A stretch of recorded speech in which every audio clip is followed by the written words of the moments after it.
আমরা 9 ভাই 3 বোন। আমার বাবা খুব অভাব ছিল, তখন আমরা কষ্ট করে মানুষ হয়েছি। আমার একটা ছেলে, আমি একটু বলছি যে আমার ছেলেরা যদি বড় হয় তাহলে পুলিশ অফিসার বানাবো। আমি বলছি তুমি যদি বড় হও একটু করে মানুষ হও, আমি কিসের কাজ করে পড়াই, কারণ আমি কোলায় পিছনে আলি টানাইছি, কোলায় মই টানাইছি, কখনোই ডিউটি দিতে আইছি, ট্রেনিং দিতে আইছি। আমি বলছি আপা তুমি যে আলি টানাইছি, তুমি যে ক্যারাকাস টানাইছিল কোলায়, এরকম বিশাল টায়ার দিয়েছে, আমি কি পারবো? ইনশাল্লাহ তুমি পারবো। আমার মনের ভিতরে অনেক আশা ছিল পুলিশ অফিসার হবে। স্যার আপনাদের ধন্যবাদ।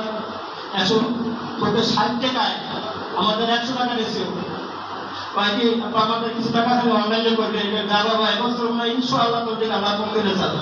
আমার বাপের বাবা আমি 1 টাকা টাকা পাই না, আমি নিজের জায়গা কষ্ট করে নিজে 3 টাকা টাকা বাড়ি করছি। থানার তো পুলিশ অফিসার গেছে ইনকোয়ারি করতে, আমার বাড়িতে ডাবও খাই না, তুমি এত জায়গায় থাকো আলাদা তো হোস্টেলের চাকরি দেয়।